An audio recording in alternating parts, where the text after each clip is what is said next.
Hello, I welcome you all once again to my channel Explore Education. I am Dr. Rashmi Singh, Assistant Professor, Department of Education, SS Khanna Girls Degree College, University of Allahabad. And this time, I am going to discuss with you another theory of social stratification, that is conflict theory of social stratification. Earlier to this, we have discussed functionalist theory of social stratification. और अब सामाजिक स्तरीकरण का संघर्ष का सिद्धांत. हम संघर्ष के सिद्धांत के बारे में थोड़ी बातें जानते हैं कि कार्ल मार्क्स से ये विकसित हुआ है. Conflict theory, developed by Karl Marx and later expanded by other sociologists, views social stratification as a result of conflict between different social classes. जो कॉन्फ्लिक्ट थ्योरी है वो कार्ल मार्क्स ने विकसित की और बाद में और सोशोलॉजिस्ट ने इसका विस्तार किया और इन्होंने सोशल स्ट्रेटिफिकेशन को, सामाजिक स्तरीकरण को, विभिन्न सामाजिक वर्गों के बीच के संघर्ष का परिणाम माना है. This theory emphasizes the role of power, inequality and exploitation in shaping social hierarchies. यह जो सिद्धांत है वो बल देता है किस पे? शक्ति की भूमिका पे. कौन ज्यादा शक्तिशाली है, किसके पास ज्यादा शक्ति है, कौन सत्ता में है, और असमानता और एक्सप्लॉयटेशन, कैसे किसका कौन शोषण करता है, ये जो है वो सामाजिक पदानुक्रम के निर्माण में अपना रोल प्ले करते हैं, ऐसा ये थ्योरी कहती है. Conflict theory viewed social stratification as a system of inequality and exploitation. Conflict theory social stratification को inequality और exploitation का सिस्टम मानती है, जहां पावर और रिसोर्सेज जो हैं वो अनइक्वली डिस्ट्रीब्यूटेड है, मतलब इनका वितरण असमान हुआ है एमंग डिफरेंट सोशल ग्रुप्स. विभिन्न सामाजिक समूहों में शक्ति और रिसोर्सेज का चूंकि असमान वितरण हुआ है, इसीलिए इनइक्वालिटी और एक्सप्लॉयटेशन है और इसीलिए सामाजिक स्तरीकरण हुआ है. This perspective emphasizes the role of conflict and competition in shaping social hierarchies. यह जो परिप्रेक्ष्य है वो कॉन्फ्लिक्ट और कंपटीशन की भूमिका को पर बल देता है, जिससे कि सोशल हायरार्की का निर्माण हुआ. तो की कंपोनेंट्स क्या हो जाएंगे कॉन्फ्लिक्ट थ्योरी के? Class struggle. सबसे खास बात, conflict theories argue that society is divided into two main classes. इन्होंने कहा कि समाज जो है वो दो मुख्य वर्गों में विभाजित है, दो मुख्य क्लासेस में विभाजित है, the bourgeois and the proletariat, है ना. बुर्जुआ क्या है? Those who own the means of production, जो प्रोडक्शन, जो हु ओन, जिनके हाथ में प्रोडक्शन है. And the proletariat, those who do not own the means of production and must sell their labour. और प्रोलिटेरिएट कौन है? जिसके हाथ में प्रोडक्शन नहीं है और वो अपना श्रम बेचता है, मतलब वो कर्मचारी है, और जो बुर्जुआ है वो आपका पदाधिकारी है. The बुर्जुआ exploit the proletariat bye paying them less than the value of their labour, creating inequality and conflict. जो बुर्जुआ वर्ग है वो एक्सप्लॉइट करता है कर्मचारी वर्ग को, उसका शोषण करता है, क्योंकि उसको कम पे करता है उसके कंपैरिजन में जितना कि वो श्रम करता है. इससे इनइक्वालिटी और कॉन्फ्लिक्ट पैदा होता है, मतलब असमानता और संघर्ष का जन्म यहीं से होता है. आइडियोलॉजिकल कंट्रोल, बाद में वो क्या करते हैं कि इसको सही ठहराते हैं, इसको कानूनी ठहराते हैं, वैध ठहराते हैं. The use of ideas, values and beliefs to legitimise and maintain the existing social order. वो विश्वासों का, मूल्यों का और मानकों का, विचारों का सहारा लेते हैं, ताकि ये जो सामाजिक क्रम बना हुआ है वो ऊपर है और जो प्रोलिटेरिएट है वो नीचे है, उसको वो वैध साबित कर सकें और वो वैसे ही बना रहे. Inequality and exploitation. Conflict theorists argue that social stratification is not just a natural consequence of individual differences, but rather a result of systemic inequality and exploitation. जो conflict theory हैं, theorist हैं, जो संघर्षवादी हैं, वो ये तर्क देते हैं कि सामाजिक स्तरीकरण कोई natural consequence नहीं है, कि लोग अलग अलग हैं, individual difference, और उनके बीच में कोई प्राकृतिक परिणाम नहीं है ये आपकी वैयक्तिक अंतर का, बल्कि जो सिस्टेमिक असमानता और शोषण समाज में है उसका परिणाम है, ऐसा मानते हैं संघर्षवादी. पावर डायनेमिक्स की बात करते हैं. Those in positions of power, typically the wealthy and influential, use their power to maintain their privileged position and exploit those below them. This perpetuate social stratification. जो सत्ता में है, टिपिकली जो वेल्दी हैं, जो धनी हैं, जो इन्फ्लुएंशियल हैं, जो प्रभावशील हैं, वो अपनी शक्ति का इस्तेमाल करते हैं ताकि वो अपनी प्रिविलेज्ड पोजीशन को बनाए रख सकें और जो उनके नीचे हैं उनका शोषण कर सकें. इसी से सामाजिक स्तरीकरण को और बल मिलता है.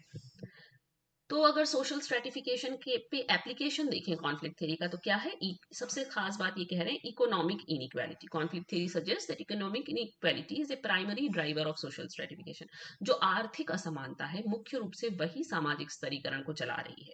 Those who control the means of production accumulate wealth and power. जिनके हाथ में सत्ता है, जिनके हाथ में उत्पादन है, वो जमा करके रखते हैं क्या? शक्ति और धन. while those who do not are relegated to lower social positions. और जिनके पास पास ये सब नहीं है उनको निचली सामाजिक दशाओं में ढकेल दिया जाता है, छोड़ दिया जाता है। फिर social mobility, conflict theorist argue that social mobility is limited. Conflict theory ये तर्क देते हैं कि सोशल मोबिलिटी तो लिमिटेड है, कैसे जा पाएगा नीचे वाला वर्ग ऊपर। And those at the top of the social hierarchy use their power to maintain their position and prevent others from rising. वो ये भी कह रहे हैं कि जो ऊपर है वो अपनी शक्ति का इस्तेमाल करते हैं कि वो ऊपर बने रहें और नीचे वाले ऊपर ना आ सके। इसका मतलब सामाजिक गतिशीलता सीमित है। फिर आइडियोलॉजी एंड लेजिटिमेशन, वही जिसकी बात हुई कि इस पे विचारधारा थोपेंगे, इसको नेचुरल बताएंगे, इसको लेजिटिमेट बताएंगे। Those in power often use ideology, वो विचारधारा का इस्तेमाल करते हैं टू लेजिटिमाइज देयर पोजीशन, अपनी अपनी जगह को वैध साबित करने के लिए, और दूसरों को भी कन्विंस करते हैं कि ये जो सोशल ऑर्डर बना हुआ है, मैं ऊपर हूं और तुम नीचे हो, यही प्राकृतिक है और यही न्यायपूर्ण है। This helps maintain social stability and perpetuate inequality. इससे क्या होता है कि सामाजिक स्थिरता बनी रहती है और असमानता इसी तरह और बढ़ती जाती है। तो इसकी क्रिटिक और लिमिटेशंस भी हैं। लोगों ने कहा कि आपने सही बताया तो, लेकिन आपने ओवर इम्फेसिस किया है इकोनॉमिक फैक्टर्स पे, यानी कि आर्थिक कारकों पे सबसे ज्यादा बल है और किसी कारण की बात नहीं की गई। Some critics argue that conflict theory places too much emphasis on economic factors and neglects other important aspects of social stratification, such as cultural and social capital. सामाजिक और सांस्कृतिक बातों चीजों की बात नहीं की गई है, मुद्दों की बात नहीं की गई है, बल्कि सिर्फ आर्थिक कारकों की बात है। सिंपलिस्टिक व्यू ऑफ पावर, इन्होंने शक्ति को, शक्तिशाली लोगों को एकदम सिंपलिस्टिक बना दिया। Conflict theory can be seen as over simplifying the complex dynamics of power and social relationships, बल्कि ये बहुत कॉम्प्लेक्स डायनेमिक है, गतिशील है, जटिल है। क्या? सत्ता और सामाजिक संबंधों का हिसाब ताना बाना, और इसको इन्होंने ओवर सिंप्लीफाई किया है। Lack of agency, conflict theory can be criticised for portraying individuals as passive victims of social structures rather than active agents who can shape their own lives. और इन्होंने क्या किया है, इंडिविजुअल्स को कैसे पोर्ट्रे किया है, जो निष्क्रिय हैं, शोषित वर्ग हैं और सामाजिक संरचना के शोषित हैं और वो कुछ नहीं कर रहे हैं, rather than active agents who can shape their own life. उन्होंने इस तरह से व्यक्तियों को पोर्ट्रे नहीं किया कि वो मतलब सक्रिय कारकों की तरह से, एजेंट्स की तरह से अपनी जिंदगी को खुद आकार दे सकें। तो अगर हम देखें तो हायर एजुकेशन में हम ये सब कुछ पढ़ रहे हैं तो उसका क्या रेलेवेंस है कि हम इनइक्वालिटी समझ सकें। Conflict theory can help students understand the root causes of inequality and how it is perpetuated in society. Conflict theory ये सहायता करती है बच्चों को कि वो समझ सकें जो असमानता है उसका जो रूट, उसका जो जड़ है, उसके जो मूल में जो कारण है वो समझ सके, और वो कैसे समाज में परिपिचुएट होती है ये भी समझ सके। Analysing power dynamics by applying conflict theory, students can analyse power dynamics in various social context. Conflict theory को अप्लाई करके जो विद्यार्थी हैं वो विभिन्न सामाजिक परिदृश्यों में पावर डायनेमिक्स का विश्लेषण कर सकते हैं, जैसे शिक्षा हो गई और कैसे वो सामाजिक स्तरीकरण पर अपना इम्पैक्ट डालती है। और critical thinking, conflict theory encourages critical thinking and challenges students to question dominant ideologies and power structures. जो संघर्षवादी हैं, जो संघर्ष का सिद्धांत है, वो क्रिटिकल थिंकिंग को भी इनकरेज करता है, और ताकि जो स्टूडेंट्स हैं वो चैलेंज कर सकें डोमिनेंट आइडियोलॉजीज को और पावर स्ट्रक्चर्स को। मतलब ये भी इसका रेलेवेंस निकल कर आ रहा है। ओके, तो समरी अगर हम इसकी निकालें तो क्या पाएंगे कि social stratification is a reflection of power relations, की जो सामाजिक स्तरीकरण है वो पावर डायनेमिक्स को रिफ्लेक्ट करता है between different social groups with those in पोजी, और जो पावर में है, जो शक्ति में है, जो सत्ता में है, वो अपना विशेषाधिकार बनाए रखना चाहता है, और जो उसके नीचे है उनका शोषण करता रहता है। और जो इनइक्वालिटी आई कैसी है, नेचुरल कॉन्सिक्वेंस नहीं है बल्कि एक्सप्लॉयटेशन का रिजल्ट है, यानी कि जो शोषण किया गया है उसकी वजह से असमानता निकल कर आई है ना। और conflict as a driver of social change, और जो कॉन्फ्लिक्ट है, जो संघर्ष है विभिन्न सामाजिक समूहों के बीच में, वही सामाजिक परिवर्तन का ड्राइवर है।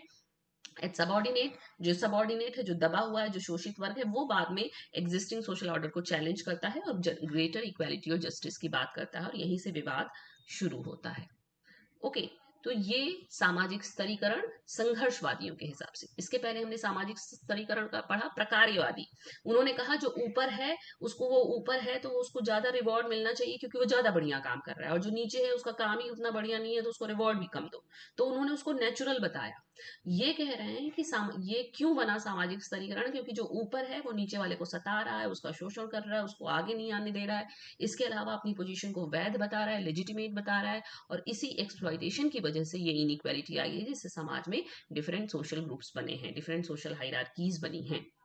ओके तो एक ही चीज है सामाजिक स्तरीकरण, पर उसको डिफरेंट थेरीज अपने अपने हिसाब से डिफाइन करेंगे। अभी और तरीके से पढ़ना है, मैक्स वेबर कैसे डिफाइन करते हैं, फिर आपके सिंबॉलिक इंटरैक्शनिस्ट कैसे डिफाइन करते हैं, ये भी देखना है।